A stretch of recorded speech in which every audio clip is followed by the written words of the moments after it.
All power to the people, that's how we proceed. We know they won't give, so we take what we need. All power to the people, we work, we struggle. With the backbone, the brains, and the muscle.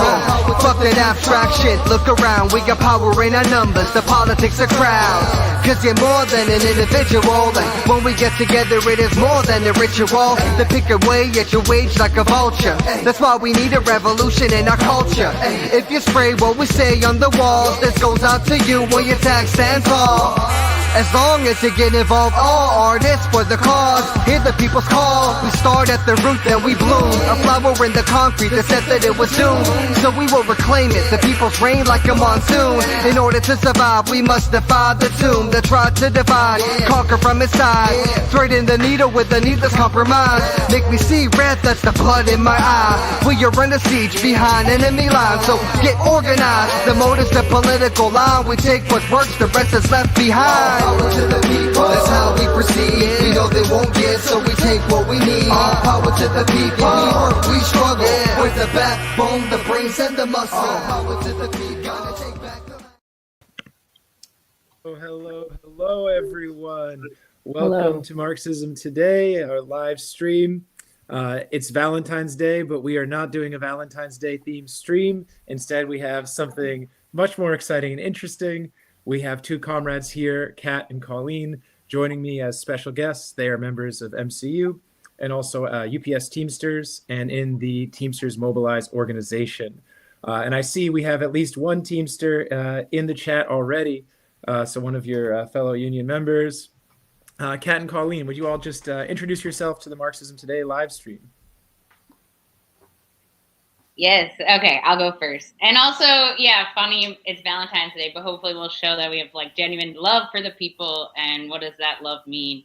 And it is, yes, so I'll stop that. But my name's Colleen. I am a member of MCU. Kat and I actually joined at similar points right after COVID and the sort of uproar of like Black Lives Matters protests. And the rest is sort of history, and we won't get into the granular details of all the shifts that our organization has had over the time. And we started at UPS together in Oakland at the airport right before the contract campaign. And this was an intentional decision that we made. And just for those who don't know, you all started in before the contract campaign in 2023. You all started in 2022. Is that correct? Yes. Yeah, that's correct. Yeah. And yeah, what else to say? We were shop stewards, and I think there's like countless experiences that Kat and I got to experience firsthand that are extremely valuable as to why like there needs to be an organization such as TM, which hopefully we will build upon in the rest of the call. What else should I say for an intro? That's a great intro. You can pass it on to Kat, and we'll get into everything else a little further down the line. Yes, my name is Kat, proud member of both MCU and TM. Also a part-timer at UPS. Colleen gave a little bit of an intro into our experience there. I will also note that before I worked at UPS, I was part of the UAW Local 2865 for a time as a grad student in the UC system. And that experience really sparked my interest in the union movement and conviction that this is a really important place for us to be as not just workers, but communists who are interested in advancing the working class movement overall. Yeah, and Kat, you were involved in the Wildcat strike in that union, right? In yes. The UAW. Yeah. The COLA strike in 2020, which was an amazing experience, very much a trial by fire, but an excellent education through practice in the various internal dynamics of the union movement that I probably couldn't have received by just reading a book or even entering the union at a different point. It was very unique, and the contradictions were quite sharp at that point. So yeah, I'm lucky to have experienced it and met many comrades along the way in that movement. Absolutely. And we'll be talking a little bit more in a bit about the contradictions internal to the unions themselves and the union movement more broadly. For those who don't know, Kat referred to the cola strike. She doesn't mean strike over Coca-Cola, but cost of living adjustment, which was the impetus for that Wildcat strike. And okay, well, that's a great starting point. Could you two just explain a little bit what Teamsters Mobilize is? Because you referred to it as TM. You obviously have your lovely Teamsters Mobilize shirts on, and Teamsters Mobilize has been on the forefront of fighting to really transform the Teamsters Union into a union that really takes up the proletarian class interest in the struggle. I think it'd be helpful just to explain a little bit more, and also the differences between Teamsters Mobilize, the fact that TM is not a front organization for MCU. It's a genuine mass organization, a little bit what that is. We'll get all into all that more, but if you could just get us started on that. Yeah, so Teamster Mobilize actually birthed out of like the TDU convention, Teamster for a Democratic Union. For those who don't know, was an organization, a reform caucus that started in the 70s, and there was it was heavily influenced by the internationalist socialists, and has now propped itself up more as sort of the lapdog of the IBT instead of the watchdog. That's like a slogan that within our union gets repeated a lot, but that's more or less saying, you know, they're kissing the ring to the union, cozying up with class collaboration tendencies or downright like actually choices that our leadership makes. And basically our Teamster Mobilize comrades in what year was it? I think it was 2021, I want to say. Yeah, 2021, went to the TDU convention, asked for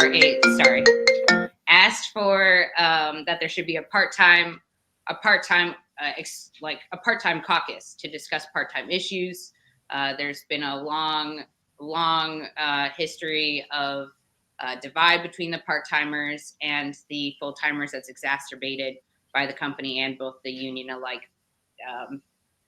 And it was pretty ridiculous that TDU denied this and basically said our caucuses only can be like identities, being like a Black caucus, women, LGBTQ. And from that, our comrades in TM said, well, we're gonna keep fighting for our rights, and that's fine. We're not going to tail this we can't do anything about it attitude, and really started coming together, having meetings quite regularly that were open to all Teamsters. That's how Kat and I became involved. There were meetings every Sundays.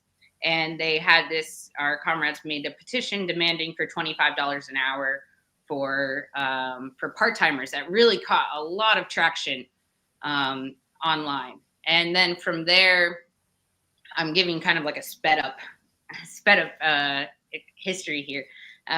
But we then were kind of we took an approach to the contract campaign that I think didn't just focus on part-time issues. And we actually really pulled this contract to pieces when it came out, pointing out all these sort of articles that really made no advancements for any of us at UPS, regardless of classification. And we were really ready to also call out Sean O'Brien for the very intentional cap that he put on this strike with sort of all this big publicity that put on your chin strap, boys, and like, we're strike ready. Meanwhile, on the shop floor, all our business agents are telling us like, we don't want to strike. Striking is like really bad. And there was a total disconnect from what members were being informed. So our basic strategy in TM was to really kind of try and expose, I mentioned earlier, class collaboration in the unions, but how fundamentally our union leadership is deciding currently to prioritize the interests of the ruling class over that of the working class. And I'm being subtle here, but I'm trying to also allude to the fact that this doesn't have to be the way that our union leadership responds. And we'll kind of get into that in this call of like why it's important to be in the unions as communists. And then from the vote no, we've worked tirelessly and we have very committed comrades in the steering committee to really fleshing out what are these stands that we want to make against our corrupt union leadership? Why has it become corrupt? How over the years have things developed for it to get to this point? Why do our business agents just leech off of our dues and really resort to the same machismo and mobster mentality caricatures that you see of Jimmy Hoffa? We haven't really gotten actually too far away from that yet, or broken with that. And I think a big thing that we're trying to push is that, like, it's not anti-union to criticize the union. That's actually trying to be really active participant of the union. We all should be taking notes of what's going on with our president, what's going on in the different industries that they represent. Why are these strikes falling apart? Why are we not being politically educated about our actual class interests of the as workers? And be rebel rousers. They tell us to be militants. They tell us to be fighters. You know, as Maoists, which we can kind of transition to how MCU differs. And maybe because I've been talking for a little bit, Kat can sort of address some of that, and then I can build back off of you. But as Maoists, we believe that, like, criticism is a gift. And to criticize the union is to wage that struggle that I was alluding to, of trying to transform it, of trying to change it, and putting forward what we actually should be doing. And if we can't spot out the problems, and we can't say them frankly, and we can't identify them, then how are we going to fix them at all? And so, yeah. Yeah, thanks for that overview, Colleen. That's very comprehensive. And yes, summed up a nice history. Just to spell it out a little more, and then I have a follow-up question maybe that you can answer, Kat. So, okay, like, TDU starts in the 70s. It's founded by Trotskyists. Even though, you know, as Maoists, we obviously a lot of disagreements with them and their orientation towards communist work in the union movement that we can get to in a little bit. TDU for a time was a genuine reform organization, Teamsters for Democratic Union. They fought some struggles to change the union a bit in liberal democratic framework. But this was evidenced by, for example, the current Teamsters General President, Sean O'Brien, being suspended before he was the president a few years back from the Teamsters for actually threatening TDU members in Rhode Island. He went to their local meeting and said some remarks, and he was suspended from the union briefly for a few weeks or a month or something. I forget exactly what it was.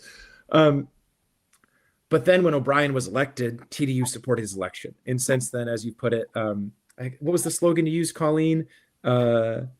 Lapdog, not watchdog. Lapdog, not watchdog. Yeah, TDU has really become a lapdog, not a watchdog. And that really coalition from above is what they call it.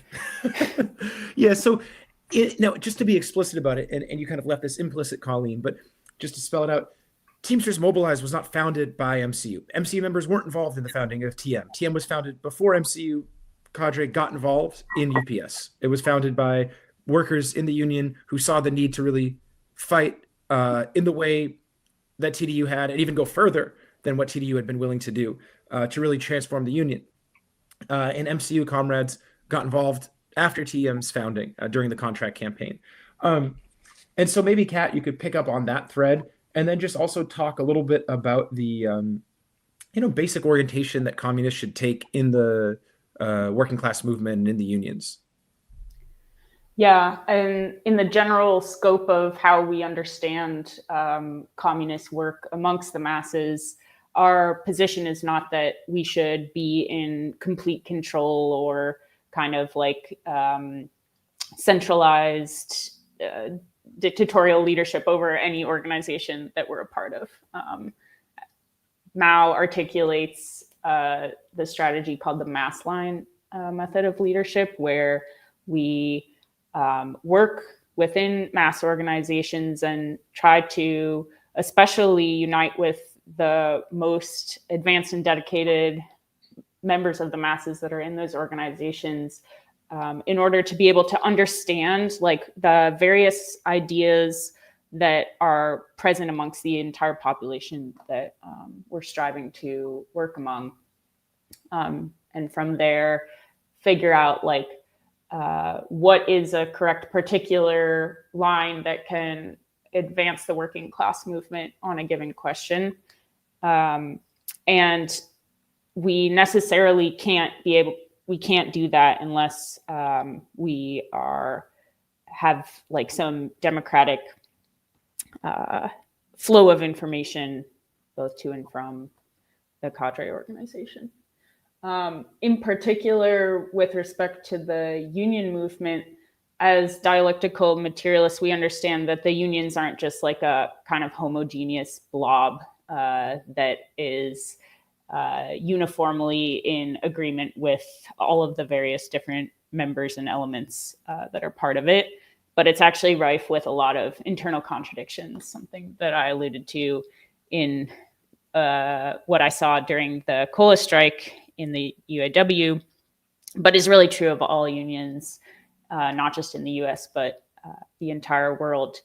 And some of those contradictions are between different workers at different workplaces, or even within a given workplace, there can be contradictions amongst the people. But a really important contradiction that is general to pretty much all unions is that we're really interested in trying to resolve as communists is the contradiction between the different class forces at play. So between the bourgeois forces in the union and the proletarian forces. And we live in class society where the bourgeoisie has control over pretty much all of the money and resources and media and channels of like ideological development.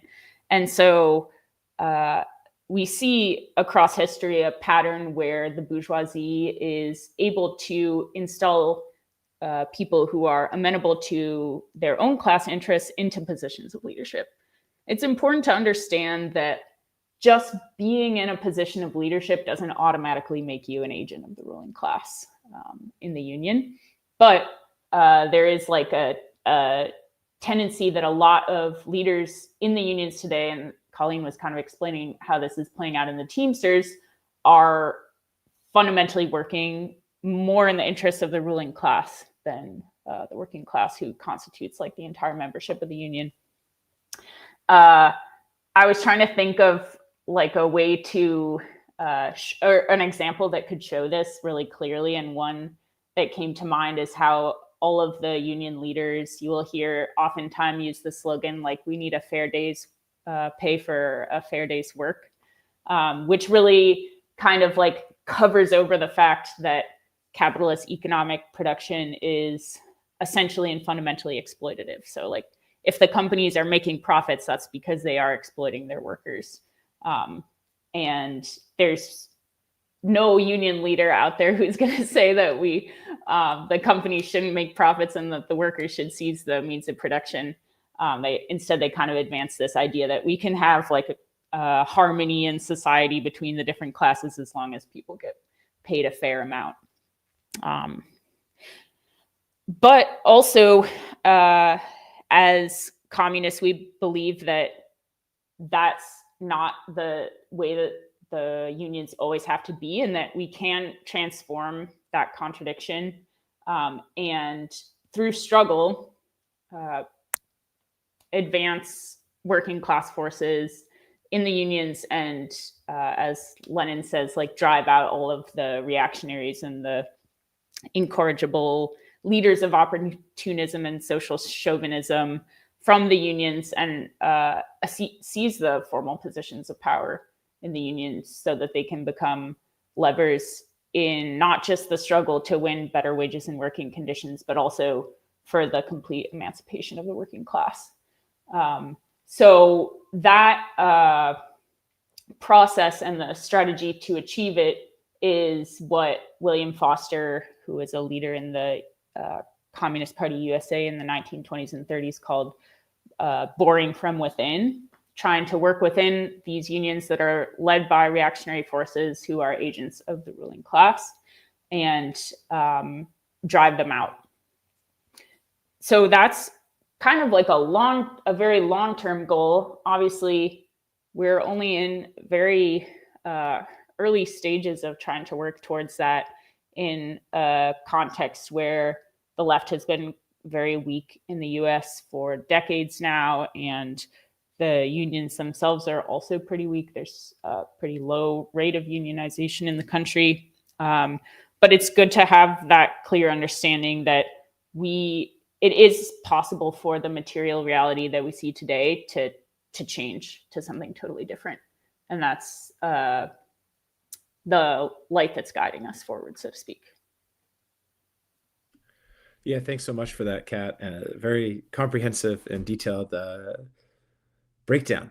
For those who don't know, there was a debate that Kat was referencing in the early Communist Party, actually in the 1920s, around this question of boring from within.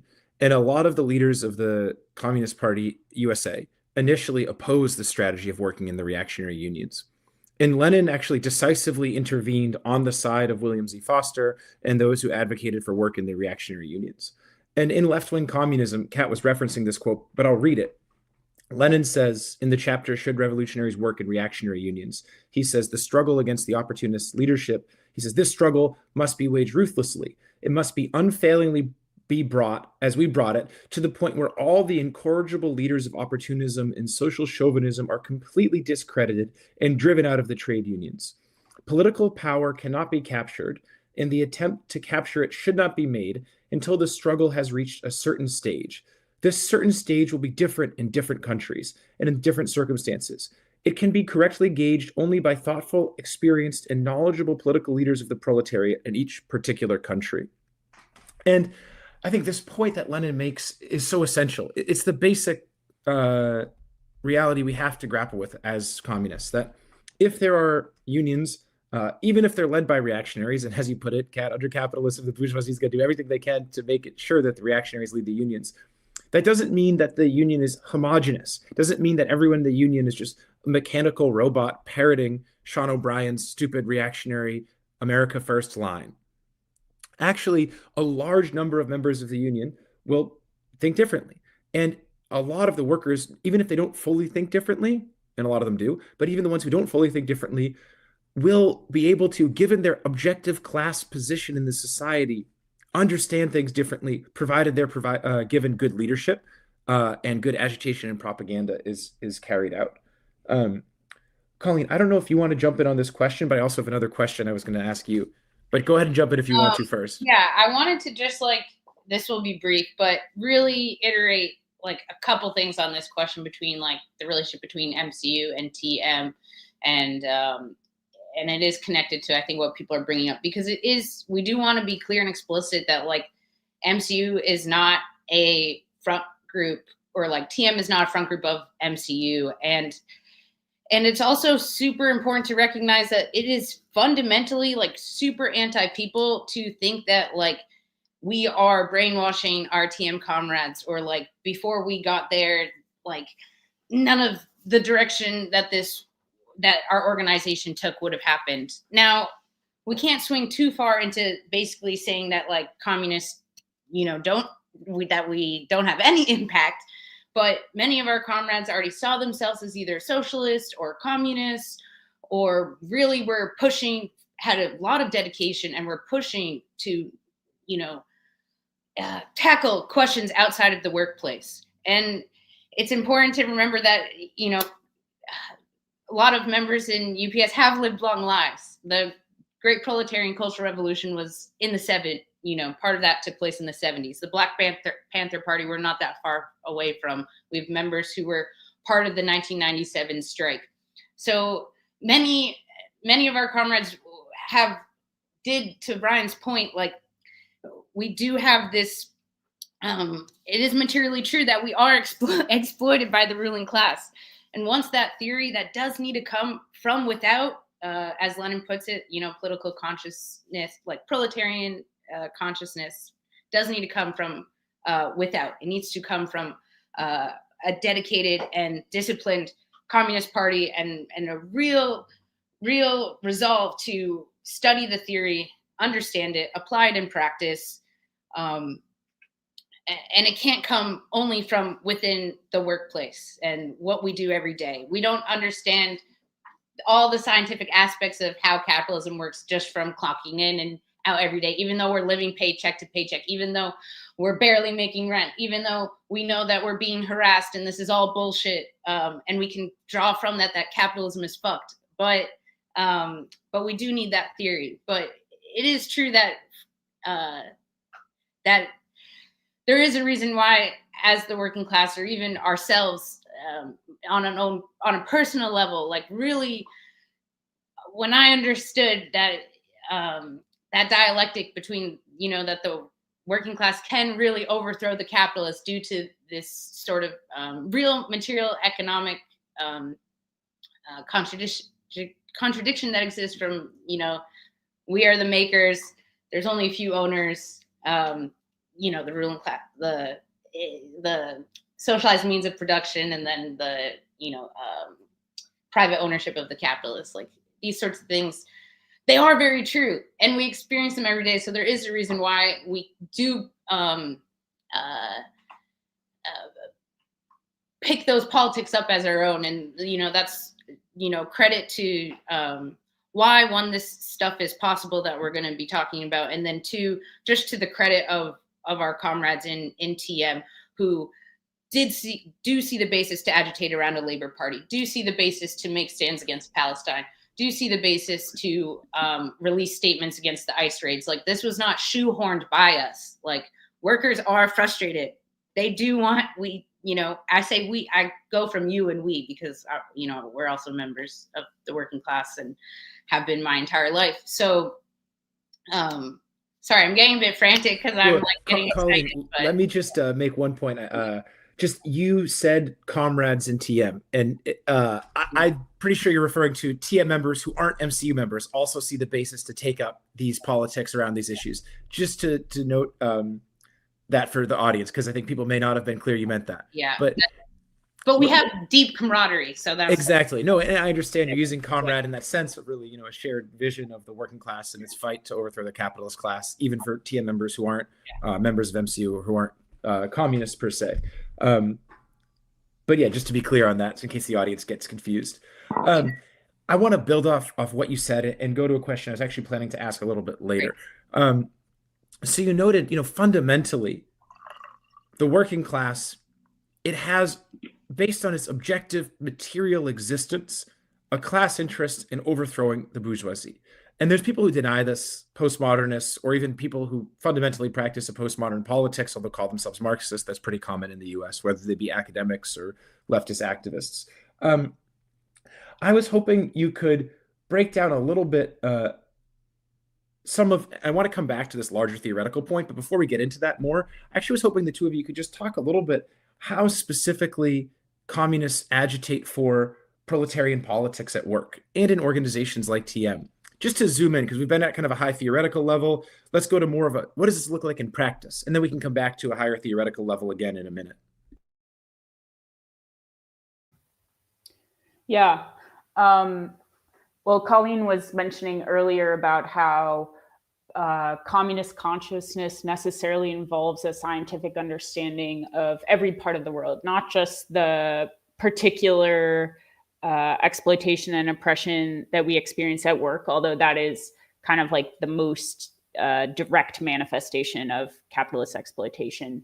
But there's many, many other ways that the capitalist class exploits us, and people are quite aware of this in the various ways that they go through their lives, whether that be racial oppression, gender-based oppression, police violence, the way that the state screws us every year, making us pay taxes.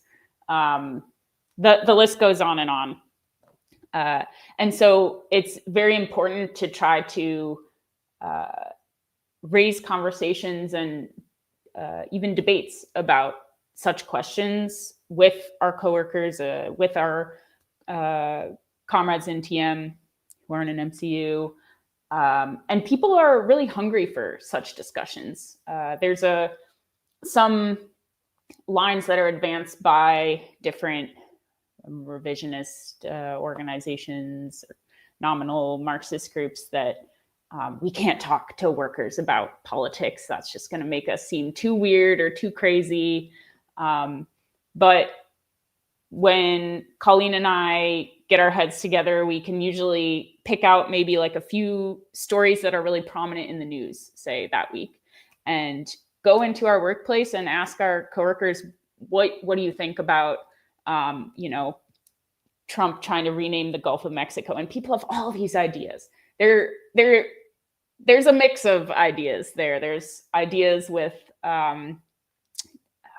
proletarian character, with bourgeois character, and our task in trying to agitate, say, on the shop floor around such issues is to really like unite with the ideas that do have a proletarian character, try to draw those out and expand upon them, and then also to push back against the ideas that actually are serving the interests of the ruling class more so. And like our coworkers are really excited to engage in those conversations. A lot of times they won't happen spontaneously without us pushing them forward. But sometimes they do at work. Sometimes you'll have a group of people talking and things come up and we can kind of jump in and whatnot. But our society is also, or our culture in many ways is pretty antisocial. So sometimes people have like all these thoughts and ideas in their heads, but aren't so forthcoming about like trying to bring them up. And so a task of ours as communists in the workplace is to draw those thoughts out and get people to think more broadly about class society as it is currently, but also like how this society can totally transform and change, and the role that we as the workers will play in that. It's sometimes it's not, the hardest thing isn't necessarily to get people to see that things are fucked, as Colleen said. Like that's pretty obvious to probably most people that we're working with to some degree. But then what can be more challenging is to say like, it doesn't have to be like this, but how do we actually change the material reality? Those are my thoughts on that. Yeah, that's very well said. Colleen, do you want to add anything to that? Yeah, I think like that's kind of the key aspect that I see. Of course, there are like many of our brothers and sisters in the union or outside the union, just more broadly in the working class, that do hold like reactionary ideas, but those who like already aren't voting or like already have a lot of distrust in the state, whether that was through like living in downtrodden like public housing or dealing with family members who were immigrants, or even stuff within drug or gang culture, and really kind of seeing a lot of these problems.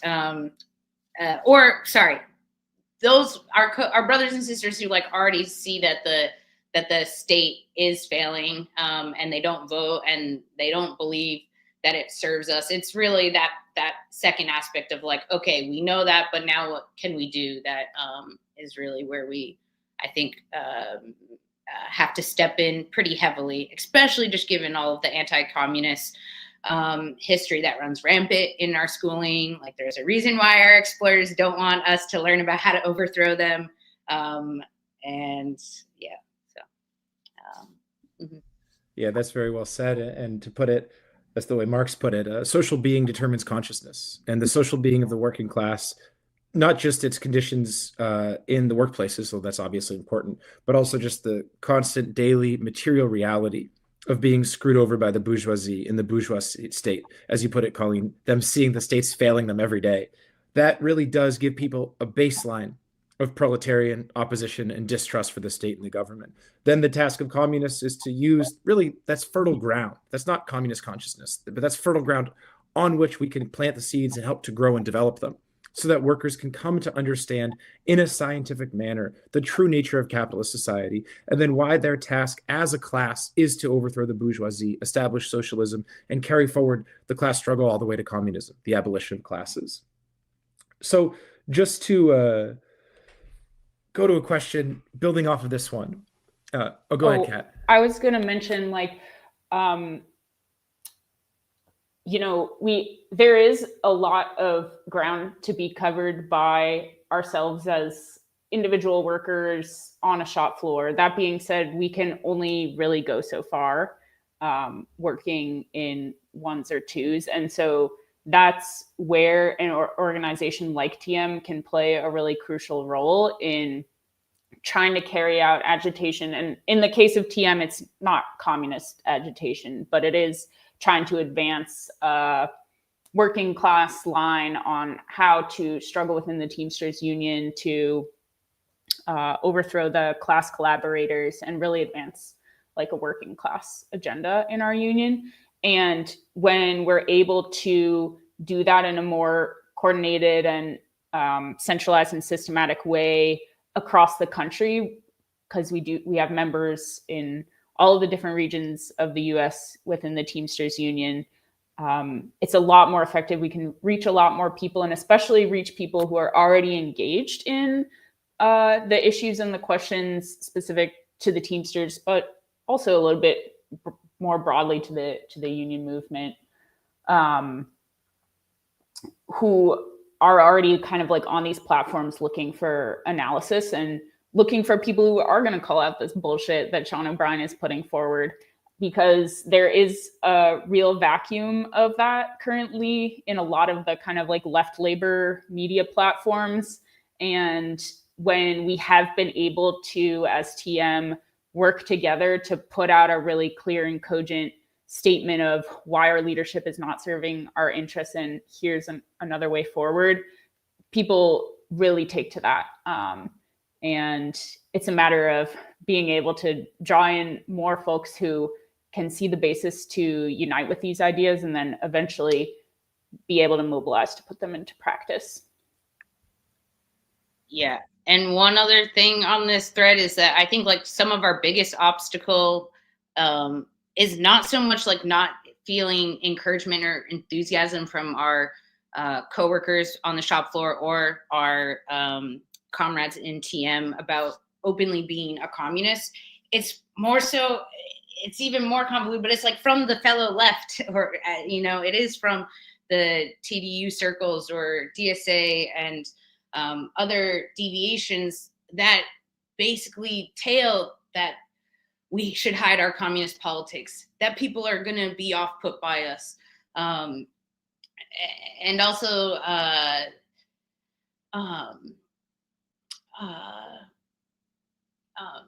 sorry, I had a thought, but it's well, let me just say, I remember very specifically the opposition from a lot of at the TDU convention to Teamsters Mobilize, bringing forward resolution around Palestine. Thank you. Actually, and a bunch of people, including groups, really the leadership of a lot of U.S. left groups who were organizing a lot for Palestine, also being opposed to Teamsters Mobilize, pushing the Teamsters Union to take a stand on Palestine, saying, "Oh, that's going to alienate workers," as if by raising the fact that workers in the United States should take a stand against the genocide of Palestinians, that would be off-putting. And some people would be off-put by that, obviously, but that's not the point. The point is that the working class in the United States needs to take a stand on the side of the Palestinian people. And it was quite striking, both to see the contradiction, the strong opposition from the leadership of a lot of these left groups, many of whom were very active in the Palestine protests, to bring this statement forward to the workers, as if it's okay to organize amongst petty bourgeois activists around Palestine, but workers are too stupid to get it, which is their implicit reasoning. But then also the contradiction in these groups, where a lot of the rank and file members of groups, which are generally, politically revisionist and Trotskyist and so on, a lot of the rank and file members were quite upset about this. They're like, what the hell? We're going out to organize for Palestine all the time, and now you're telling us we can't bring this to the working class? But that shows the fundamental political difference between the approach that I think we take as MCU and that all communists should take, and the approach of a lot of groups today, which basically parrot the arguments of the economists who Lenin critiqued in What Is to Be Done.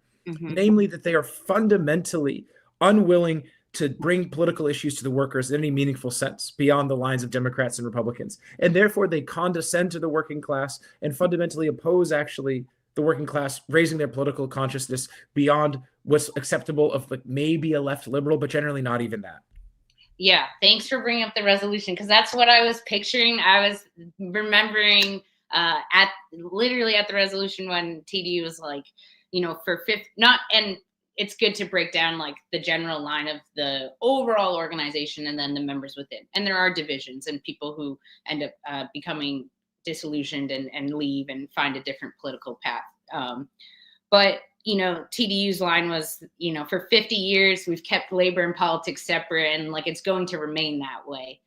And that is, as communists and workers, we have to steel ourselves really ardently against giving into thinking that that is the correct approach to take, because it's completely backwards. And this idea that like, we've also heard in Teamsters Mobilize from, like, oh, like MCU's like agenda, like comrades in MCU now, they wanted to push like their agenda and their political aims. And then it's like, well, let's concretely talk about what our political aims are. It is to, overthrow the bourgeois state. It is to lead us towards a sharp struggle through revolution to, free ourselves of class society and exploitation altogether. Not in a utopic sense, but that's what we're talking about here. Oh, how dare like communists be in the workplace? That's just so awful. And then when you really think about like that line, that's just continuing to push that like bourgeois society does work in the interest of the workers. We should stay where we're at. We don't want to change the world at all, by really kind of just saying that the communist agenda is just horrible. It's really minimizing workers, our power that we hold, and it is basically calling us stupid. And it's really foul stuff. But. And just to be clear, nobody like within TM who's a member has accused us of that, but we've heard that from like outside critics of TM who are trying to discredit the work of the whole organization. And to that point that the leadership of TDU brought up about, we haven't had a resolution that's putting forward a political agenda like this in the last 50 years. Why would we change now? It's like, well, what's happened in the last 50 years? The union movement in this country has been decimated. So are we just trying to go down that same slope for the rest of time, or are we trying to turn things around? And if you look at history and the lessons that it provides us, it's very clear that communist leadership has played a necessary and crucial role in advancing the union movement in this country and in the world at large. Absolutely. And yeah, I think you both summed it up so well. The idea is like, oh, wow, those communists are spreading their views and being open about what they're doing and sharing with the working class their basic worldview and trying to win people over through discussions and studies and debate to communist politics. And then you should really think squarely about like the revisionist groups who are saying that's a bad thing.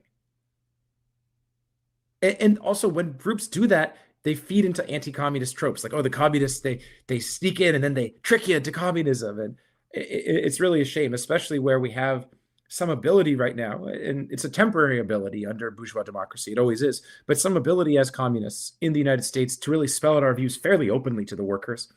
It would be just a tremendous wasted opportunity to not do that.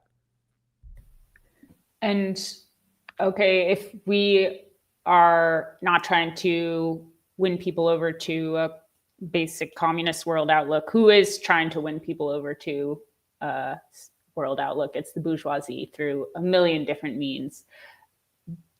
As Mao says in On Practice, every way of thinking in class society is stamped with the brand of a class. So the other ways that people think about the world, if not proletarian, are necessarily bourgeois ways of understanding things. And so it's not like we're going in and trying to like paint on a blank slate. We are actually engaging in a struggle an ideological struggle to help people understand like what actually is the source of all of these different ways that we're suffering and what can we do about it. Yeah, I think that's very well said. So I want to transition to another question here. I want to circle back around to one we were going to talk about earlier in a minute on the question of economism and work in the unions more broadly. But since we're kind of really getting at this question, and we've already brought up the work that TM has done in stuff around stuff for Palestine and our role in that as MCU, I really want to talk about this immigration question right now, especially because I see we have now a Trump supporter in the chat who doesn't understand the difference between anti-revisionist politics and people who believed Cuba's socialism. So maybe this could be educational to understand the difference between communist politics and just countries that call themselves socialist or communist but are fundamentally not that.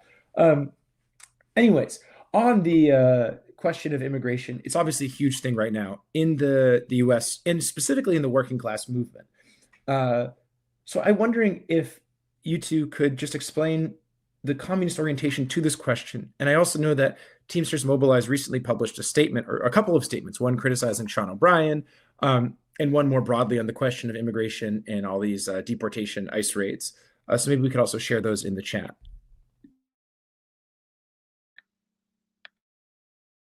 I can start off. Okay.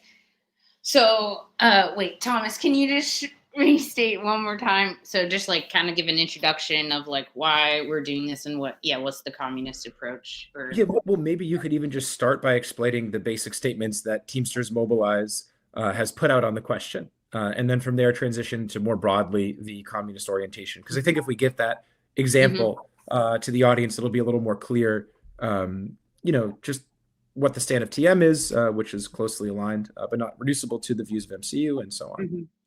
Yeah, I mean, we all can see on the news that there is like another influx of ICE raids going on, but I think it would be a bit misleading to think that this is just something new that has been going on. But I guess the forms that the ruling class take shift over time, which we can get to like later on, as far as like border control or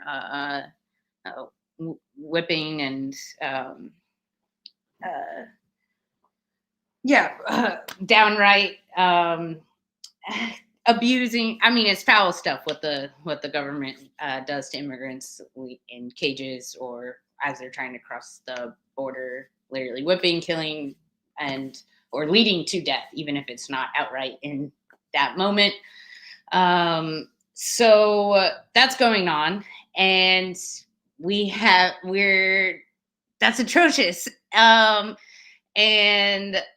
so basically it's quite necessary, I think, for us in Teamster Mobilize, just on track with the stands that we've already been making, to step in and write something publicly, especially at a point when our union is not proactively doing that. So,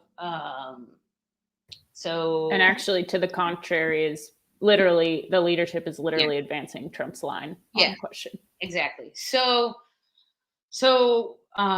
what our formal statement attempts to do in brief is really outline like the fundamental nature that like immigrant workers have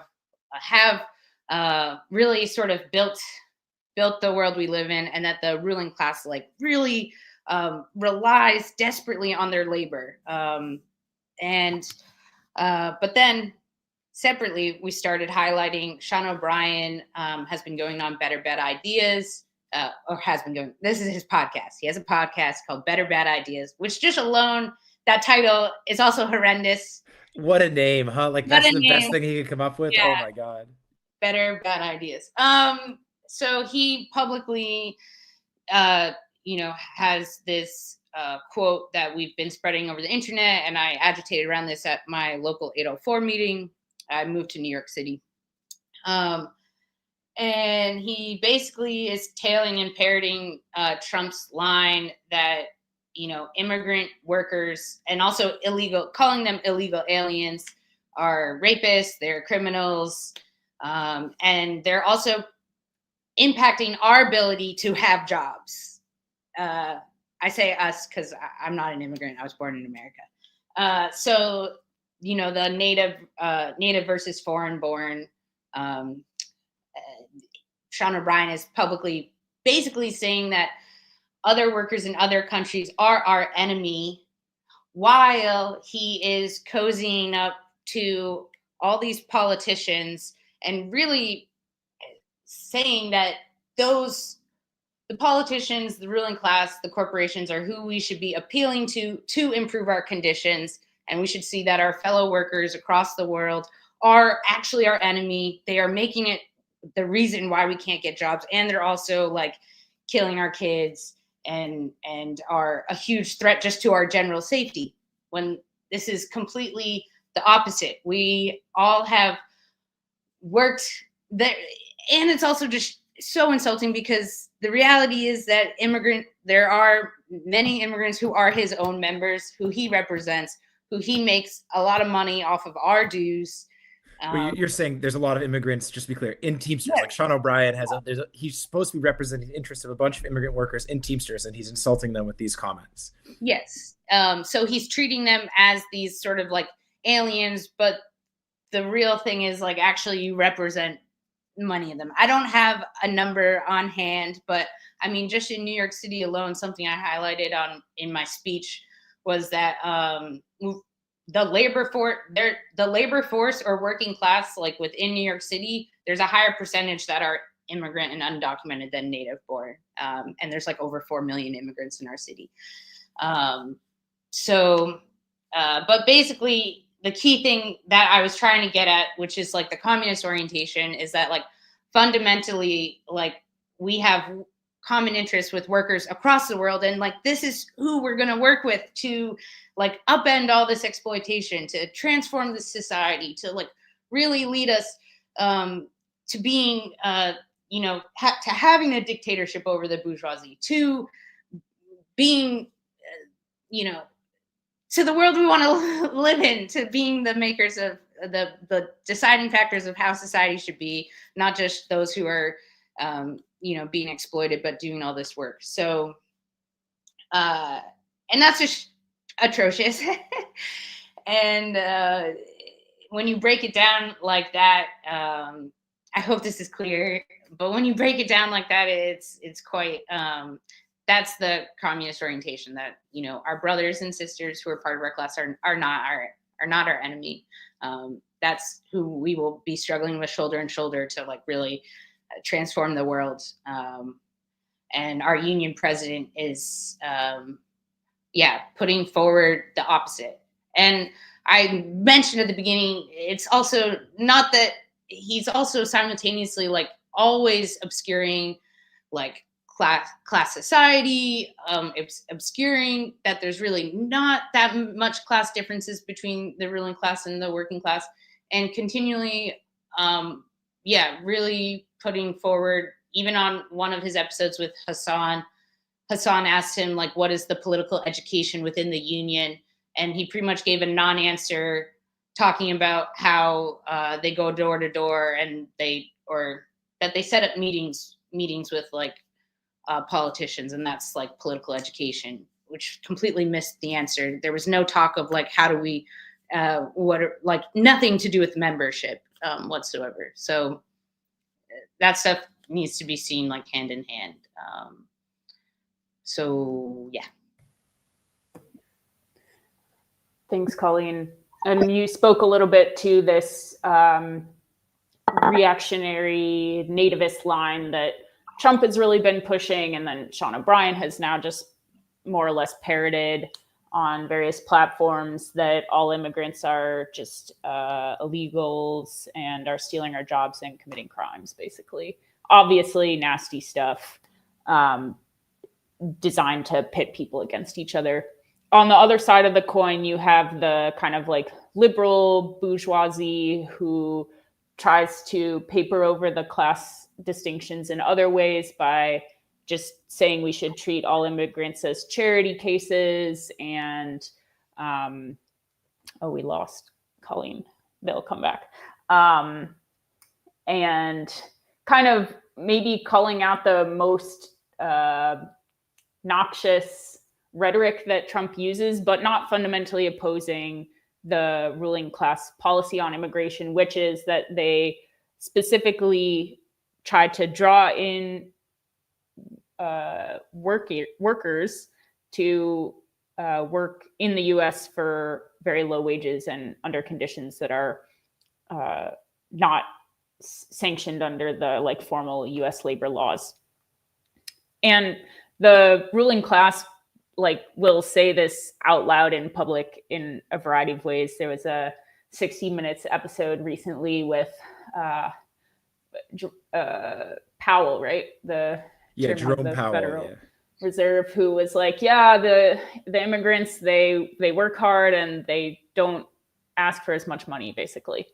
And that's great for our economy. So that's the reason why the ruling class as a whole has an interest in promoting policies to import immigrant laborers. And they try to facilitate that in a number of ways, the form of which changes over the decades and centuries. But it has been a constant dynamic throughout the entire history of this country, going back to the 18th and 19th centuries. So what is a proletarian position on this question in light of that? Well, first of all, we should definitely oppose the various laws and policies that put immigrant workers on a lower tier legally, that allow the capitalists to exploit them to an even greater degree, to milk super profits out of them. We should definitely oppose the kind of like sort of quasi legal frameworks that let people stay here maybe for a temporary period of time or under certain conditions. Like all of that is just a way to keep people vulnerable and afraid to fight back for better conditions as workers, just as people living in this country generally.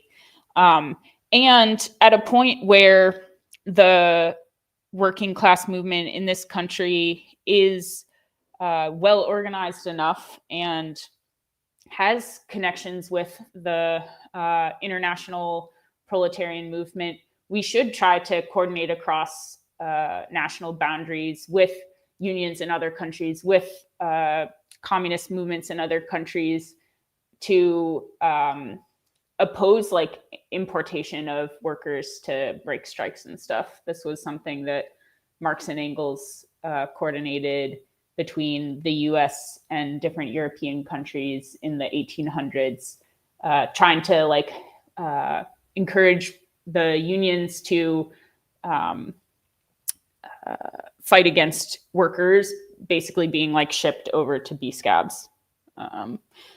We're, I think, a far cry from being able to really coordinate that at a large scale right now, but it's something to really think about as far as how communists in the past have tried to approach this question. I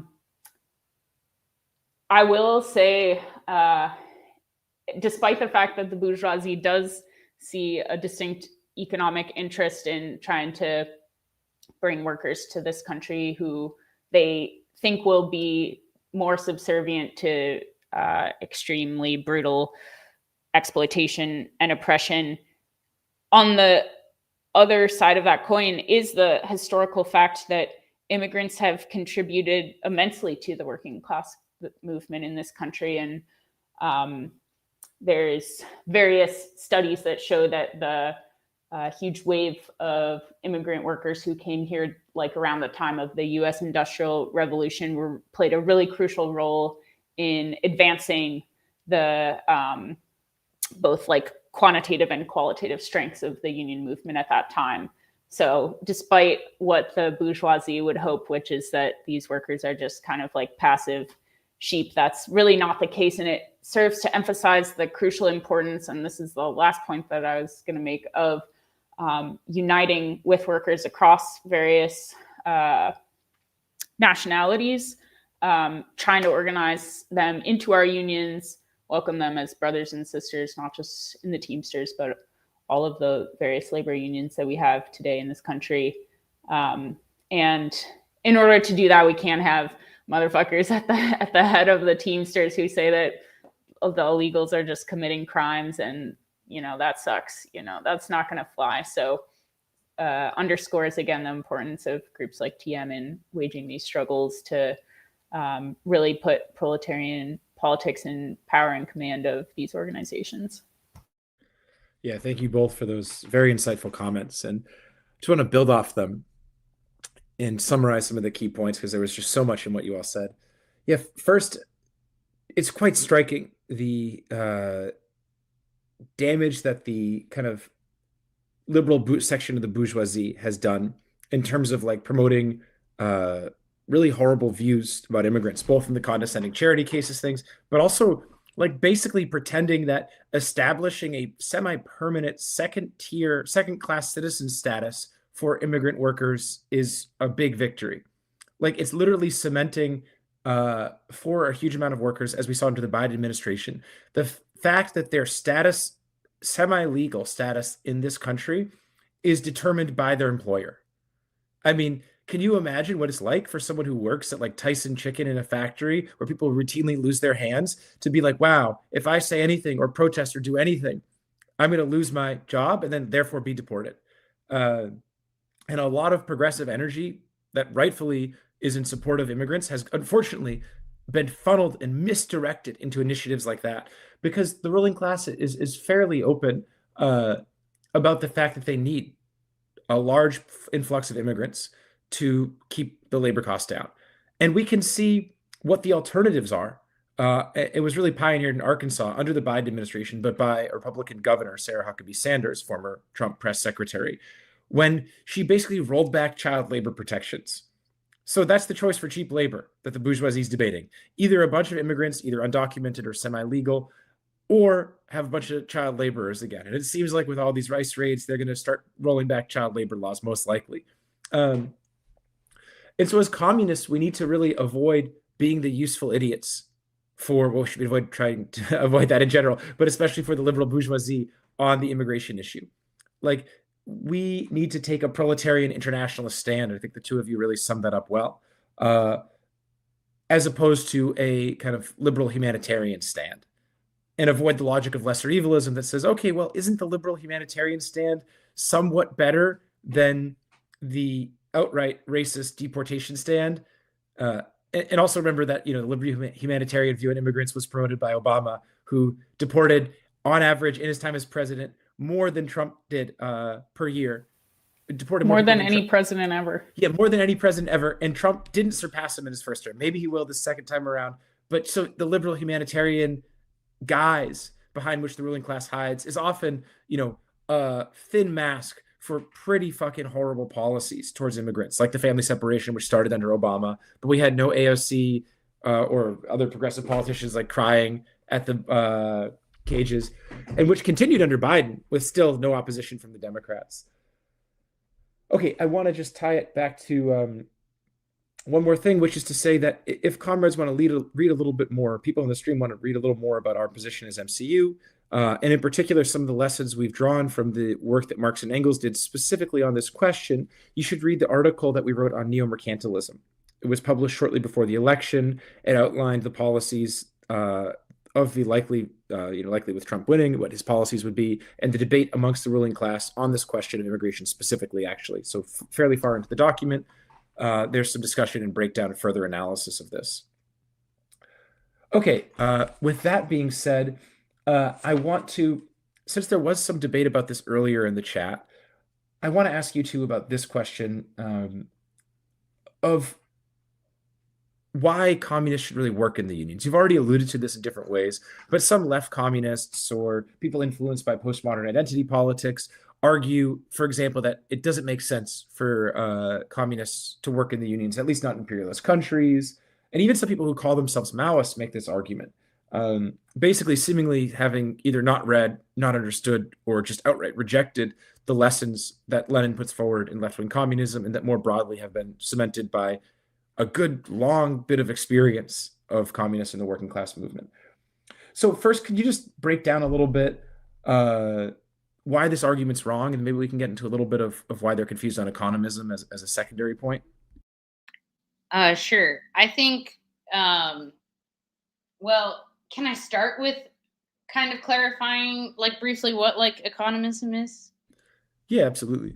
Okay. And I think, so I think, and something that we've even ourselves through our sort of process of political development, it's all too easy to think that economism is basically just participating in the economic struggle, and that if we're not, saying, if we're not saying that there needs to be revolution in everything that we're doing, then we're just riddled with economism, and that's fundamentally pretty wrong. I think, like, we have to think about economism as actually like a deep like consolidation and belief that actually,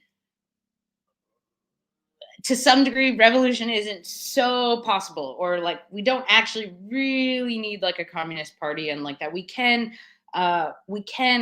just arise to consciousness like spontaneously from our everyday life on the shop floor, or from just being a member of the working class. And also that we can, like, if we just continue to fight for better contracts and we keep everything confined to the economic struggle, that we will make those big qualitative advancements. At least that's what I've come to realize, that like it actually is like a true belief that we can stop there, not just participating in economic struggles.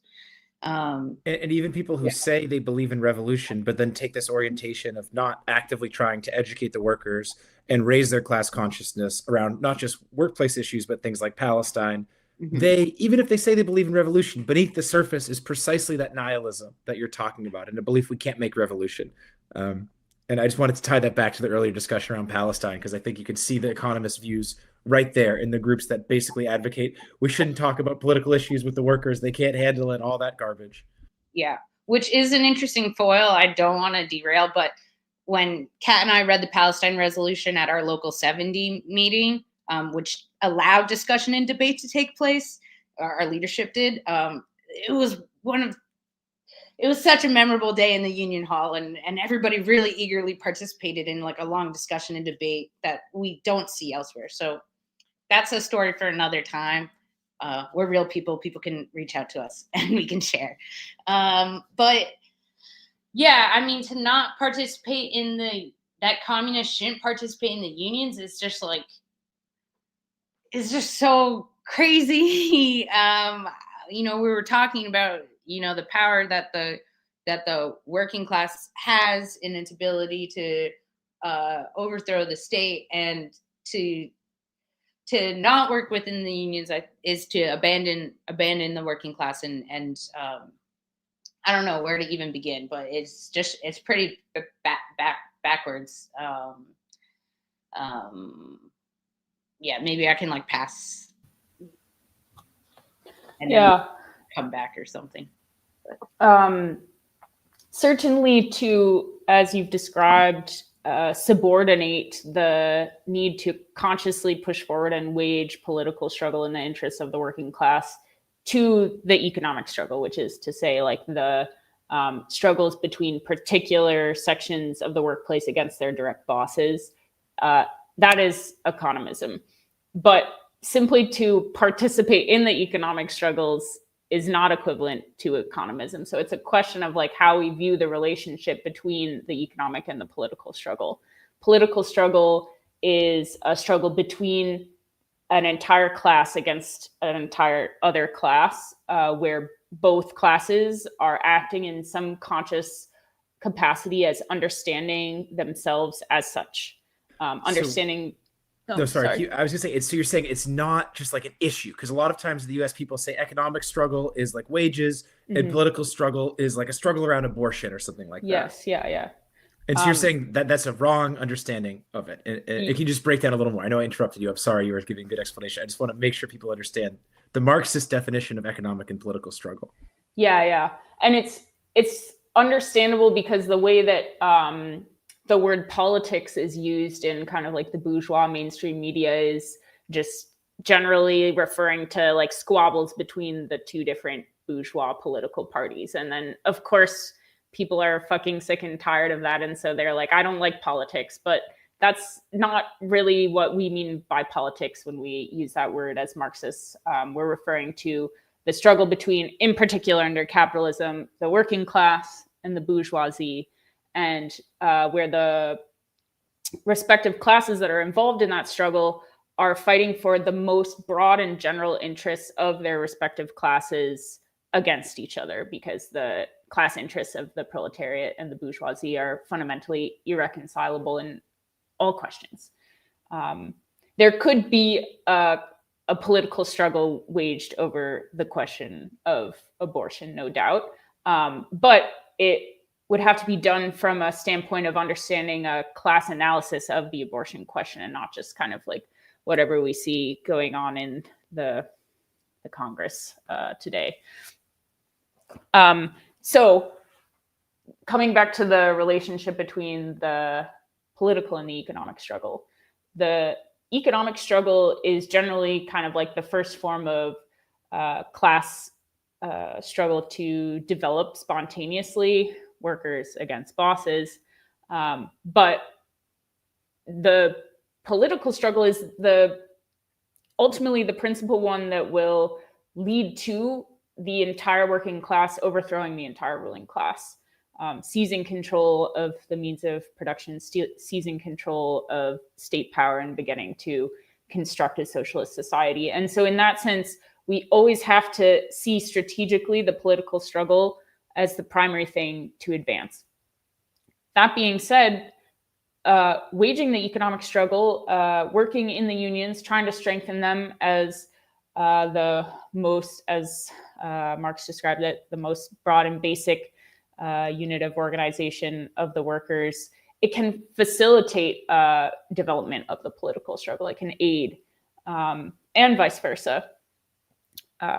One example that we could draw upon in recent history of the US, at least, would be the movement to try to establish a labor party in the US in the 1990s after Clinton passed NAFTA.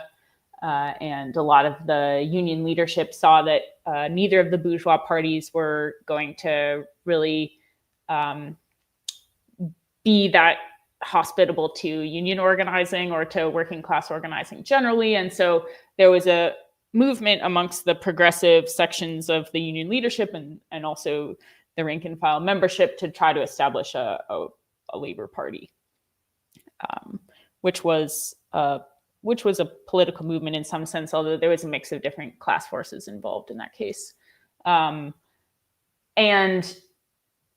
the unions really played a key role in sending like delegates and representatives to the Labor Party convention in 1996 to try to establish this thing. Ultimately, that movement didn't get very far because really of the lack of communist leadership at that time in the US.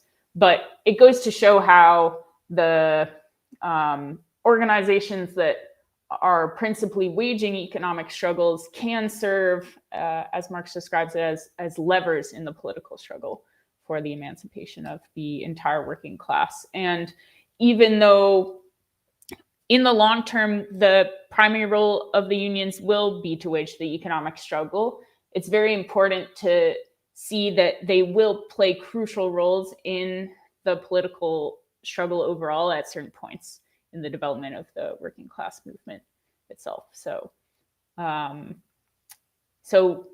we have to be there. We can't ignore the unions. We can't stay separate from them and aloof. We're going to meet a lot of comrades through our work in the unions. It will be an essential place from which we build a communist party, etc. yeah. Thanks for that. Oh, Colleen, do you want to jump back in? Yeah, just to also, because we do oftentimes, I feel like this question can crop up of like, well, how do we also address like kind of needing to fight for bread and butter demands, or like concrete things that we're facing with. So that's like, maybe certain wage theft that we're facing at the job, or like supervisors are working. That's a big thing at UPS, being short staffed, or uh, a plethora of like things that we do actually want to improve upon, that are under the current confines of like capitalism. And then how do we also inspire at the same time, like the need for that, like a lot of those small victories we might win, or economic concessions, like won't uh, won't really all like go away. Like there will continue to be sort of these issues that we face as a class under capitalism, like I just explained, like the wage theft and poor conditions at the workplace and outside the workplace. Like, how do we do that and also inspire like the larger aims that we have, or the larger ability we have to like emancipate ourselves from the ruling class, and chart forward on a revolutionary road. Like which one do we do? And sometimes the reality is that we have to do both. And I think that's the same reason as to why, like, it's very important to delineate that there is a difference between MCU and Teamster Mobilize. There is a reason why we're involved with both. There is a reason why they're different, and but also like work together and not in contradiction with each other. And it's not in contradiction to want to fight for, to file a bunch of grievances and try and get some grievance money, and get some small wins under our belts. And know that like we can't only do that and still meanwhile try and through those struggles like explain and inspire the larger goal. And we can do both like concurrently. And I think that is what's key. And also if we think about it, like, we can think about like revolution as this like really abstract, like unreachable thing, but it also does actually mean that we want to concretely like change our conditions, like agriculture, all our industries, the schools, like the way families function. Like when we're talking about this new society, we're talking about actually changing it. So to want to fight for kind of improvements under capitalism that we face every day, that is also like what we're trying to do is actually change our reality concretely. So, one's just there's a few more steps that more than a few more steps, but it's like all kind of on the same. It's not in contradiction with each other. So it's not an antagonistic contradiction. Yeah, that's well said. And the reality is that in order for a communist party to lead a revolution, they have to have a correct political line. They have to have sufficient support amongst the masses, but also the working class and the non-proletarian masses have to have seen, not just theoretically, but the broader masses have to have seen from their own experience that the ultimate root of the issues that they face can only be addressed via revolution. So a lot of people, and people probably know who are watching from their own political development, you get politicized because of one of those specific struggles or issues you're referring to, maybe from a workplace struggle, maybe from stuff around housing or family issues or whatever. And oftentimes people start off thinking, okay, we can reform it within the system because they're told that from bourgeois ideology. And then through their own experience, but also through study and agitation and propaganda, realizing that's not possible is essential. And the only way that communists can raise people's consciousness and get them to trust them is if communists participate and lead the active struggles of the people, and especially the economic struggles of the class. I'm going to read a quote from Lenin's 1912 text, I think 1912, Economic and Political Strikes, which I think will help to clarify and build off of the wonderful explanations that the two of you have already given.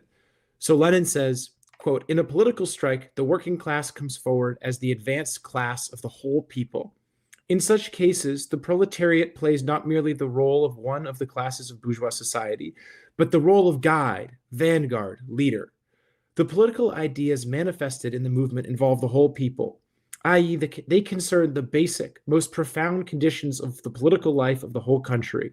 This character of the political strike, as has been noted by all scientific investigators of the period of 1905 to 1907, brought into the movement all the classes, particularly, of course, the widest, most numerous, and most democratic sections of the population, the peasantry, and so forth.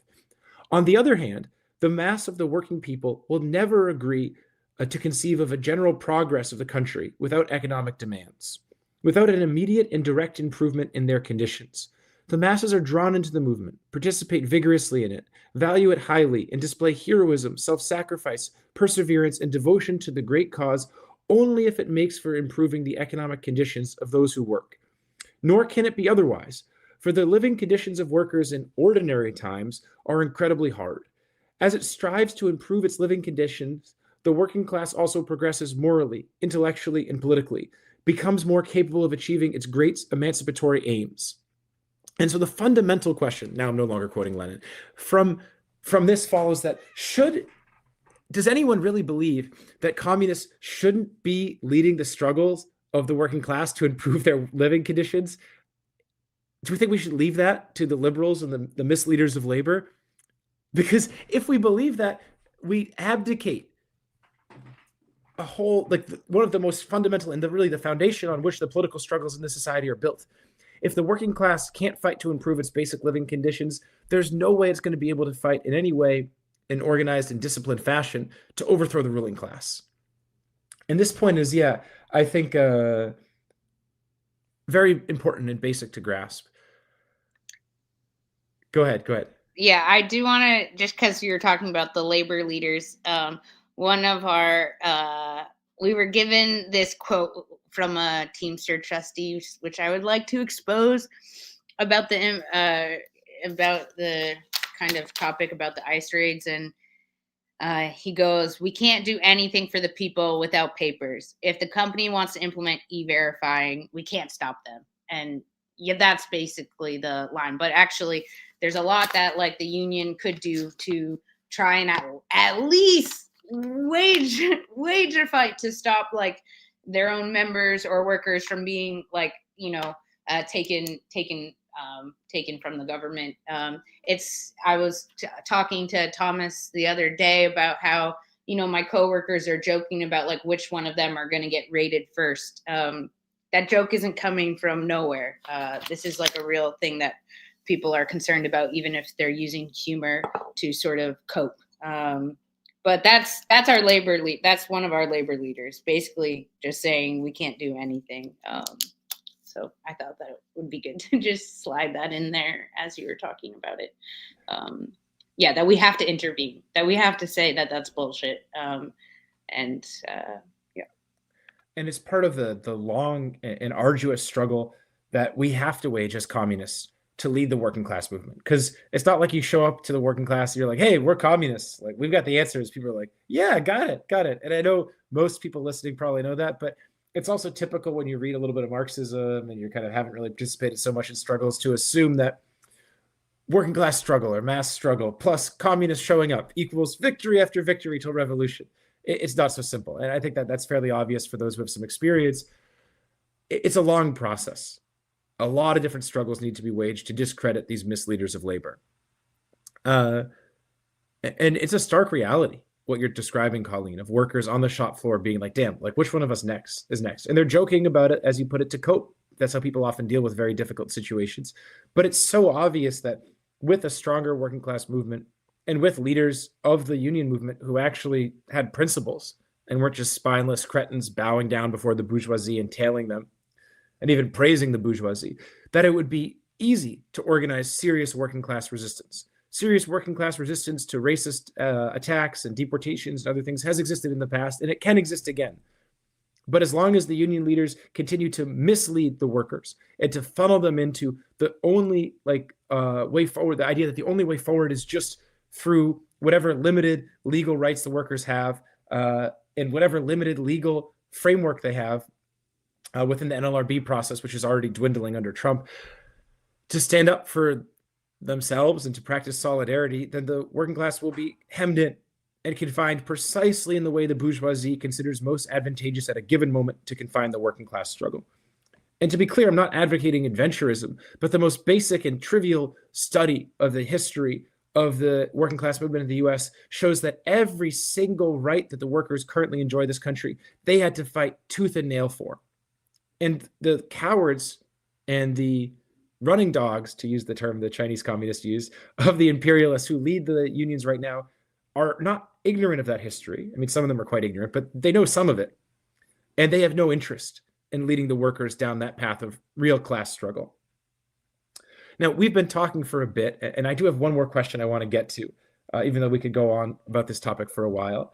I'm just wondering if the two of you could just talk a little bit about the prospects for Marxist organizing in the working class movement going forward. As obviously with Trump coming into office, there's a lot of different things happening. And also we've seen this uptick in strike movements over the last few years. What are your views about the basics of the prospects in the United States specifically for communist work in the working class movement? Yeah. So there's both going to be objective things that play out in the economic and political situation that we have no control over. And then there's also the subjective elements of the working class movement that are trying to consciously wage this fight against the ruling class that we can interact with and seek to provide communist guidance to. I'll speak a little bit to both of those sides. So on the objective side, that is to say kind of like things that are unfolding around us that we don't necessarily have too much direct control over. As you mentioned, Thomas, there are pretty big shifts happening in the US ruling class strategy of how to maintain its hegemony over not just the working class here, but given that they are the main imperialist power of the world, the proletariat internationally, in particular with respect to how to wage inter-imperialist competition with the bourgeoisie of China. And Trump represents a figure who has put forward some kind of strategy to do that. We're kind of seeing this unfold with the various tariffs that he's seeking to enact, and the push by the bourgeoisie here to bring back some measure of industrial production. And all of those things are going to affect the working class pretty directly here. With respect to the union specifically, in this period of kind of like shifting policy and ideology that's described in greater detail in the neo-mercantilism article that we shared in the chat, there's a sharpening of different contradictions internal to the union bureaucracies that is represented very clearly in Sean O'Brien kind of turning pretty definitively to supporting Trump, even though he kind of skates around exactly saying that. It's pretty obvious what's going on, versus the bureaucrats who have remained more consolidated to just aligning themselves with the Democratic Party. A very clear manifestation of this was when Josh Hawley, who's a Republican senator from Missouri, he published an op-ed where he was putting forward basically the Republicans should try to court the labor unions more than they have in the past. And he said some kind of vile reactionary stuff about DEI and trans people in that op-ed.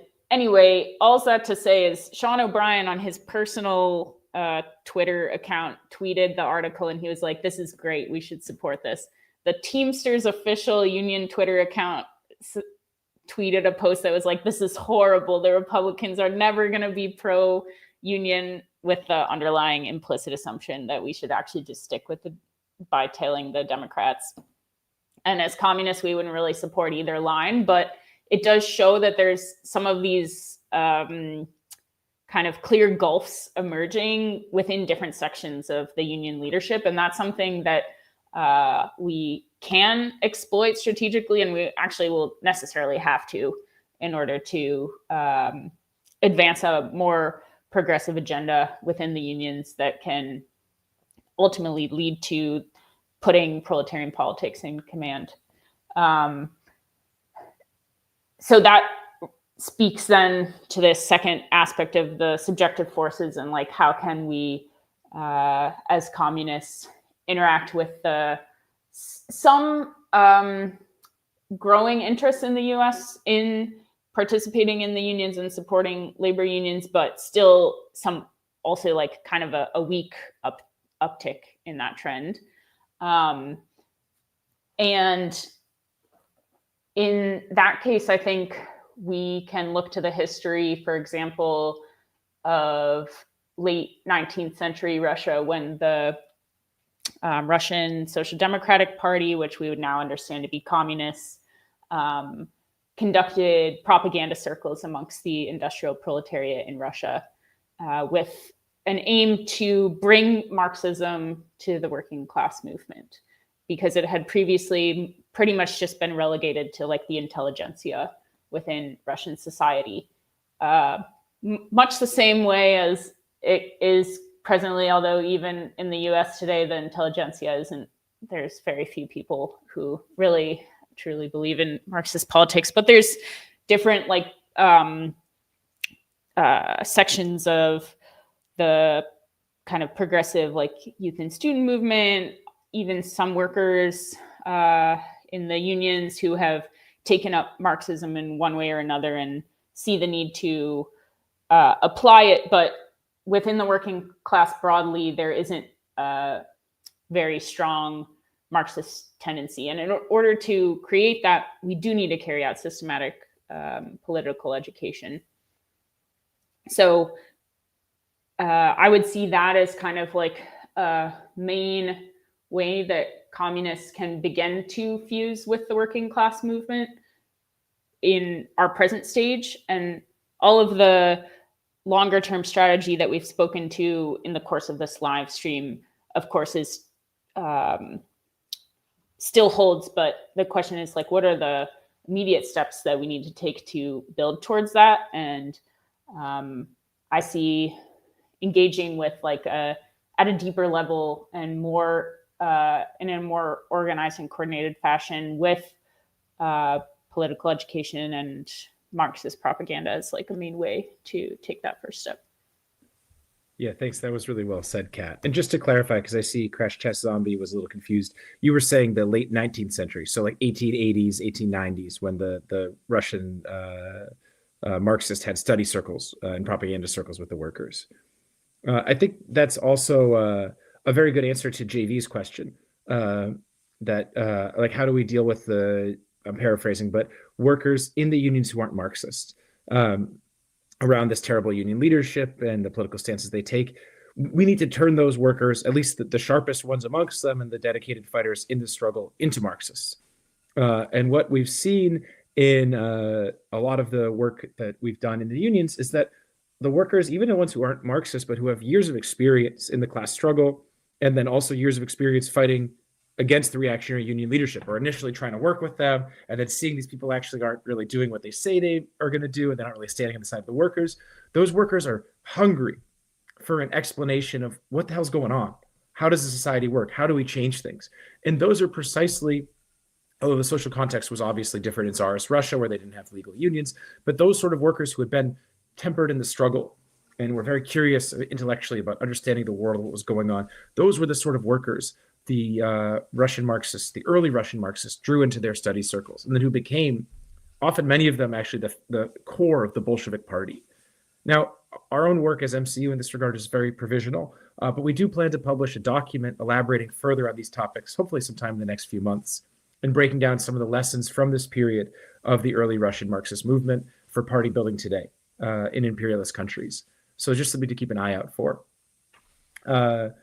I don't know, Colleen, if you want to add anything more to that.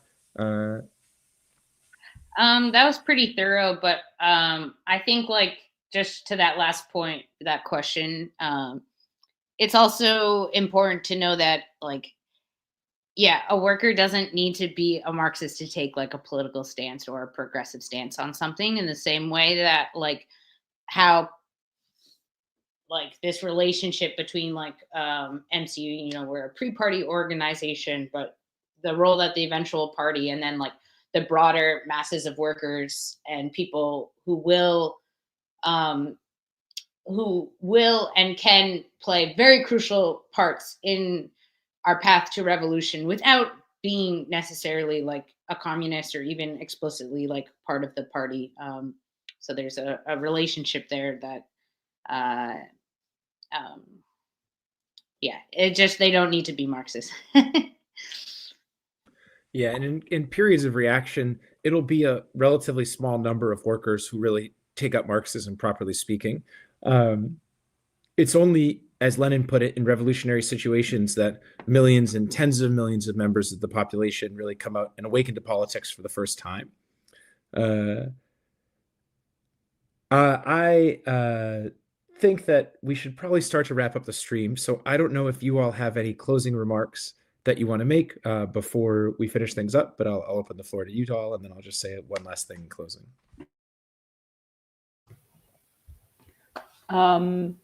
It's been great to be here today. For any Teamsters who may be watching, definitely encourage y'all to check out Teamsters Mobilize website, social media. We have open meetings every other month, and also starting to put out more content through a new program called Ask a Steward. So give that a look.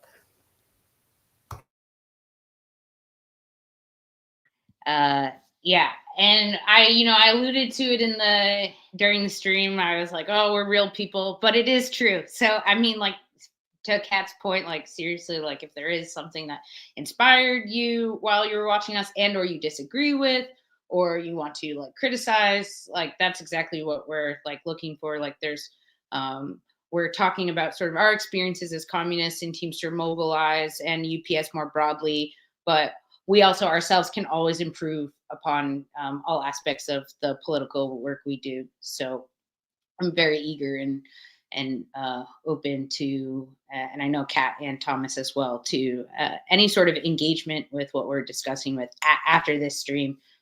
We even on MCU, on our website, there's an email that you can reach out to. Same with Teamster Mobilize. So no matter like which organization you want to sort of communicate with, please do so. And yeah, I think that's it. I have like other spewing thoughts, but maybe it is time to just sort of move to wrap before, like, because I have a tendency to like have thoughts on things that like we already talked about, and maybe it's not so appropriate to just like circle back and reopen up cans of worms on things that I think maybe I missed or something. But well, I think it just speaks to the quality of the discussion today in the live stream that there's just a million thoughts bubbling forth, and yeah, I think hopefully the audience feels that too and could carry forward that love for the people on this Valentine's Day and the proletarian energy and determinism and spirit that you all brought. Thanks both for joining today. And really, it was great to have you here to give people more of a sense of A, what we do at MCU, B, what Teamsters Mobilize is, and some of the exciting stuff going on right now in the working class movement in the US, especially in dark times like these, to see the countervailing, even still embryonic proletarian force fighting back against the reaction of deportations and all this bullshit that Trump's pushing. And then, yeah, I think, comrades, keep an eye out on the stream for more statements from Teamsters Mobilize. I know there's going to be more, especially as the class struggle heats up over these next few years in this country.